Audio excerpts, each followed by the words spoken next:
Hey guys, how's it going? My name's Valerie and welcome to my channel. In this video, I wanted to talk about how to know if and when you're ready to make a career transition. So this video is going to kind of go over some signs to look for within yourself that kind of hint towards the fact that you're ready for a change, and possibly that might mean transitioning from your current career to a new career path. The first sign is that you either dread or despise the job that you're doing, or you just don't look forward to going into work. Speaking from my own experience, before becoming a software developer, I worked in customer service for years. I did various different types of customer service roles, and towards the end of my customer service career journey, I was working at a call center, taking calls upon calls day in, day out, and the repetition and just this feeling that I was being boxed in every single day, it kind of made me feel like I really was due for a change. I wasn't really sure what that change would entail, but I knew that I just could no longer work at the job that I was doing, and it just wasn't sustainable for me mentally or emotionally. Okay, so the next sign that I think is important to look for is the fact that you're starting to feel disconnected from your work and just from your job entirely. Speaking from my own experience, I remember feeling like I was just completely disconnected from what I was doing, to a point where it was affecting my mental and emotional well-being. My mental health suffered greatly when I was at the last customer service job that I did, and it wasn't all attributed to my job at the time. I was going through some other personal issues at the time that were weighing heavily on me, but I think the fact that I really disliked the job I was doing just exacerbated all of those issues. I mean, if you think about the amount of time you spend at your job, you're typically going there 5 days a week, and you're typically spending anywhere between 7.5 to 8 hours of your day times 5 doing this job that you highly dislike. Whatever lifestyle you live or whatever you're dealing with in your personal life is definitely going to be worsened by the fact that you're spending all this time at a job that you just have no desire to be at. And that was my situation.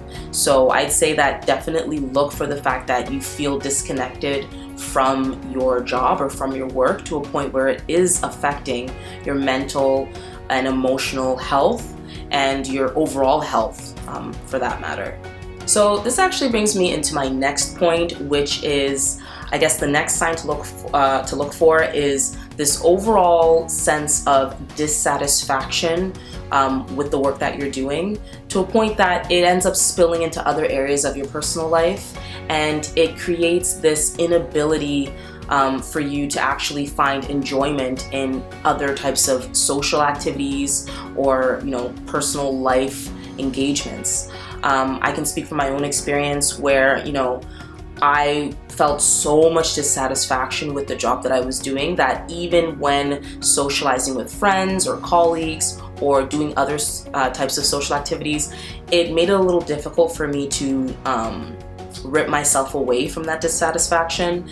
Because the dissatisfaction weighed so heavily on my life, it ended up bleeding its way into other areas of my life, and I always would think forward to the fact that it doesn't matter how happy I am, I'm still gonna have to go back to work, and I'm still gonna have to sit at this desk for 8 hours, and I'm still gonna have to feel miserable.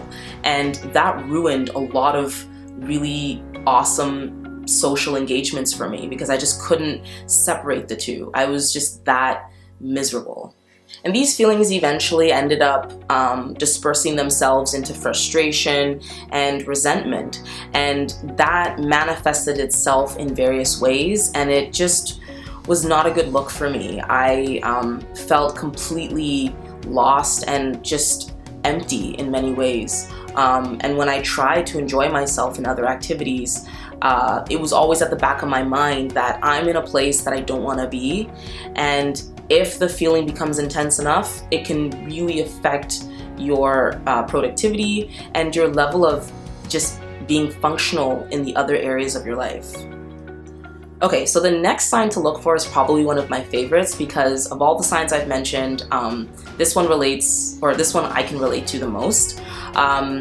You find yourself daydreaming or imagining yourself in a place where you're doing the thing that you're passionate about and getting paid for it. I started coding as a hobby. I would do it as a pastime because I really enjoyed learning it. And I found myself at my customer service day job just disappearing into thoughts of, what if I became a software developer professionally? What if I could code and get paid for it and actually do that as my career?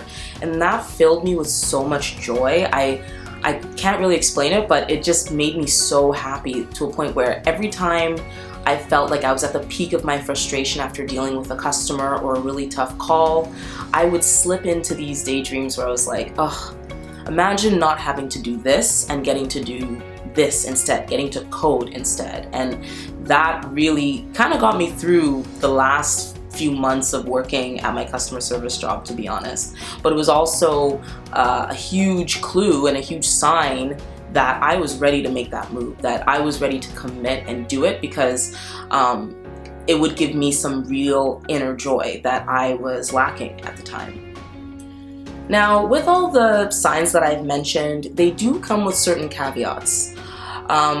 Definitely sit and think about your financial situation because not everyone is equipped or ready to make a huge career or life-changing transition. You may be in a position where perhaps you're living paycheck to paycheck, or you have a family to support, or you've made commitments that just can't afford for you to leave the job that you're at.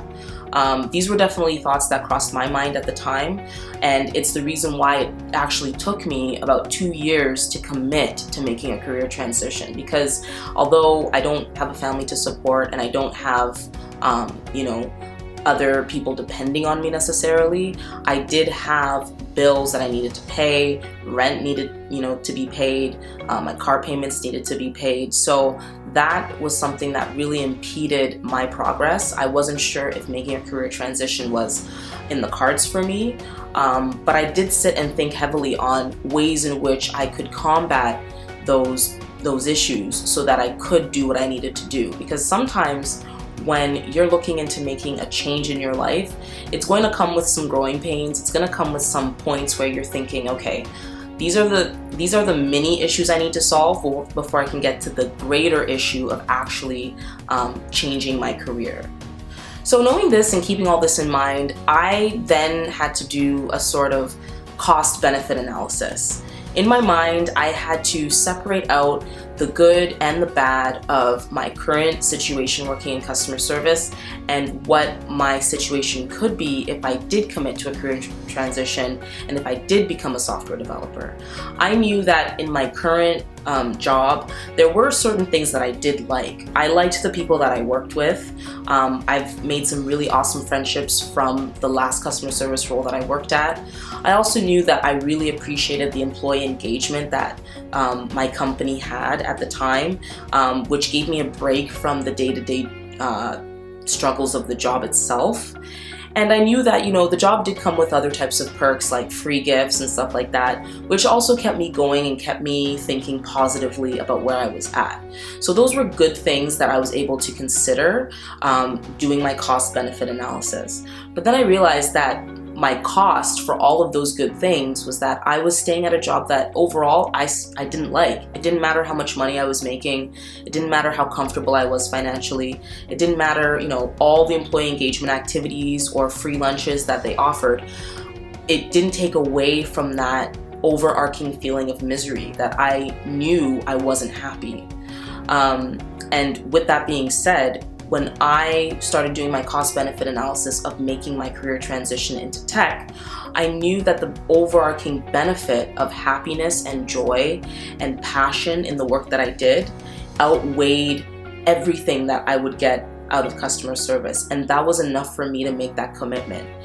given the cost of that transition, I knew that I was preparing myself for a high likelihood of financial burdens that would spring from making that move, because you're interrupting your income stream, you're interrupting the lifestyle that you're used to.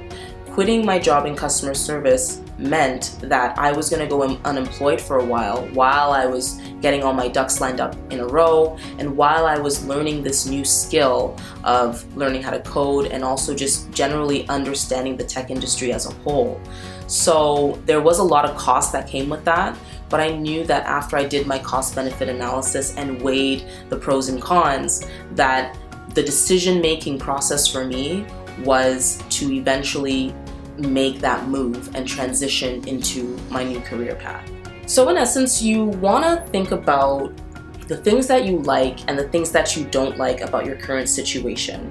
And then also think forward towards where you want to be.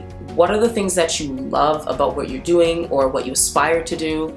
And what are the possible things that you may dislike about what you're aspiring to do or the transition that you see yourself making? Another thing that was important for me at the time was I had to think about what was valuable to me. I knew that despite the fact that I didn't like the actual day-to-day job I was doing, there were still things that were important to me and that I valued. I valued finding passion in my work. I valued being impactful in whatever it was I chose to do. And I just generally valued this sense of fulfillment. I knew that I wanted to do a job that made me feel like I was making a contribution to society and that I was feeling fulfilled within myself with the work that I was doing. And these were very, very important things to me. And I knew that if I wasn't finding fulfillment in what I was doing at the time, I needed to figure out what would give me that fulfillment so that I could check that box off for myself. I knew that in making this grand change in my life, I was going to experience heavy discomfort, and I was going to be putting myself in a position that was filled with uncertainty and was just gonna, be scary at times. And that's something that I had to also add into all the considerations that I was making. So with all that being said, there's just a few takeaways that I want to sort of wrap up with, and it's to think about where you are now and where you hope to be in the near future or distant future. This kind of brings me back to elementary school when they used to ask us, what do you want to be when you grow up? You're never too young or too old to ask yourself that question. Even if you've finished your degree or finished your diploma or whatever it is that you have as your trademark, you can still ask yourself those questions. What do you want to be, or who do you want to be when you grow up even more? I still ask myself that question now. What do I want to be when I grow up? I feel like life moves in iterations, and at every stage you want to be asking yourself questions like that because it keeps you on your feet and it also prepares you for the inevitable changes that come with life. And once you think critically about where you want to be, start thinking about the fact that it is going to be scary if there is uncertainty associated with that. But despite that fact, don't let the fear of uncertainty stop you from making the leap, but rather let it be a reminder that what you're doing is not for the faint of heart. It is something that is intense and it is challenging, but it's still worth doing if it's going to ensure that you end up in a happier place than where you are now. And finally, the last takeaway, be committed to the life that you want for yourself and let that be your driver. So whatever life you want to build for yourself, let that sort of fill you with the motivation that you need to take the next step. And hopefully with all the right decision making in place, you'll end up exactly where you want to be. And that pretty much wraps up this video on how to know if and when you're ready to make your next career move or transition. I'm hoping you guys have been able to find something useful out of this video, or just to take away something that might help you make your next career move or transition. Until next time, I'll see you guys later.